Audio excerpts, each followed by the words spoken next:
우리 그리스도인들은 하나님의 말씀이 진리라 믿으며 지금도 살아계신 하나님의 계시로서 우리의 삶을 규정할 수 있고 우리의 삶의 방향을 제시하는 하나님의 말씀이라 고백하고 있습니다. 따라서 신앙생활하고 있는 많은 그리스도인들이 하나님의 말씀대로 살아가야 한다는 고백을 하는 것이 사실입니다. 우리가 한번 생각해 보아야 하는 것은 과연 하나님을 알지 못하는 자들에게 이 성경은 어떤 것으로 인식되고 있을까 하는 생각을 한 번쯤은 해볼 필요가 있지 않을까 생각해 보게 됩니다. 우리에게는 하나님의 말씀이라 고백되고 있는 이 성경이 하나님을 알지 못하는 자들에게도 하나님의 말씀으로 인정되어야 한다고 생각할 수는 없겠지만 과연 하나님을 알지 못하는 자들이 성경의 가치를 최소한이라도 알고 있는가 하는 질문을 한번 던져볼 필요가 있지 않을까요? 더 나아가서 우리는 하나님의 말씀이라 고백하고 있는 이 성경의 가치를 하나님을 알지 못하는 자들이 조금이라도 알기 위해서 우리는 어떤 역할을 할 수 있을까 하는 것을 생각해 볼 필요가 있을 것입니다.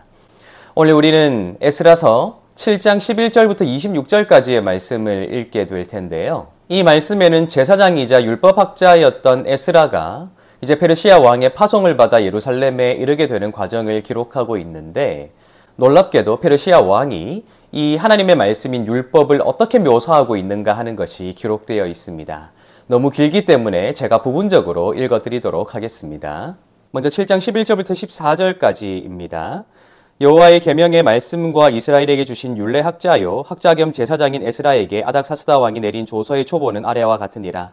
모든 왕의 왕 아닥사스다는 하늘의 하나님의 율법의 완전한 학자 겸 제사장 에스라에게 조서를 내리노니 우리나라에 있는 이스라엘 백성과 그들 제사장들과 레위 사람들 중에 예루살렘으로 올라갈 뜻이 있는 자는 누구든지 너와 함께 갈지어다. 너는 내 손에 있는 내 하나님의 율법을 따라 유다와 예루살렘의 형편을 살피기 위하여 왕과 7 자문관의 보냄을 받았으니 라고 되어 있고요. 25절과 26절을 읽어드리겠습니다. 에스라여 너는 내 손에 있는 내 하나님의 지혜를 따라 내 하나님의 율법을 아는 자를 법관과 재판관을 삼아 강 건너편 모든 백성을 재판하게 하고 그중 알지 못하는 자는 너희가 가르치라. 무릇 내 하나님의 명령과 왕의 명령을 준행하지 아니하는 자는 속히 그 죄를 정하여 혹 죽이거나 귀양 보내거나 가산을 몰수하거나 옥에 가둘지니라 하였더라. 아멘. 오늘 이 말씀을 살펴보면 에스라가 왕과 7 자문의 보냄을 받아 예루살렘에 올라가게 되었다고 말하고 있습니다. 중요한 것은 14절과 25절에는 그렇게 보냄을 받은 에스라가 무엇을 행해야 하는가, 에스라의 임무가 무엇인가 하는 것이 명시가 되어 있는데요. 제가 14절과 25절 다시 읽어드리겠습니다. 잘 보시기 바랍니다. 너는 내 손에 있는 내 하나님의 율법을 따라 유다와 예루살렘의 형편을 살피기 위하여 왕과 7 자문관의 보냄을 받았으니 라고 14절에 되어 있고요.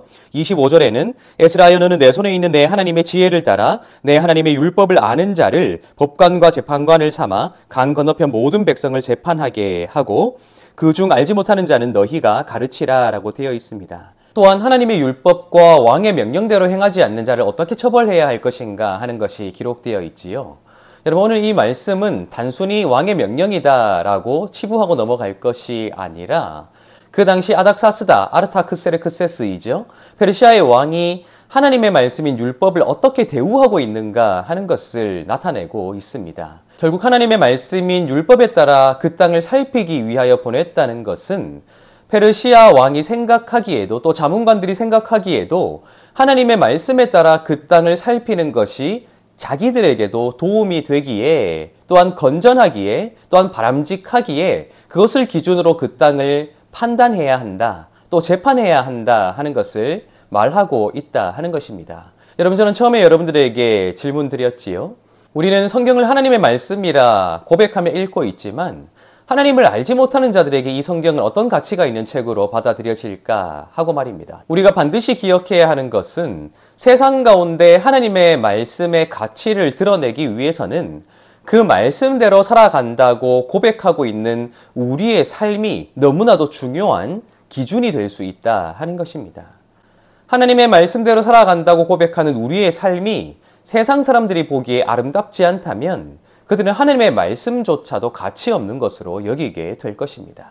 그러나 우리가 하나님의 말씀에 목숨을 걸고 그 말씀을 따라 살아가기 위해 최선을 다하고 때로는 희생하고 헌신하며 손해보는 것을 감수하는 그런 아름다운 삶을 살아갈 때에 많은 사람들이 우리가 하나님의 말씀이라 고백하는 이 성경의 가치를 조금이라도 알 수 있게 되는 것이죠.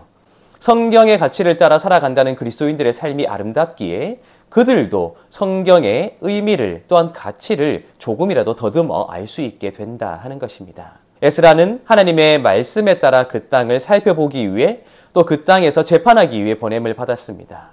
에스라의 삶이 또 그 당시 유다인들의 삶이 페르시아인들 앞에서 그 말씀의 가치를 나타낼 수 있는 삶이었기에 가능한 것이 아니었을까 하는 생각을 해보게 됩니다. 오늘도 우리는 하나님의 말씀대로 살아가게 될 것입니다. 내가 만족하는 것이 아니라 하나님 앞에서 또한 세상 사람들 앞에서 하나님의 말씀대로 살아가는 우리의 삶이 정의롭고 또한 사랑스러우며 아름다울 수 있도록 날마다 우리의 삶으로 하나님께 영광 돌릴 수 있으면 좋겠습니다. 그러한 삶으로 온전히 하나님의 영광을 드러내는 여러분들의 삶이 되시기를 예수님의 이름으로 축복합니다.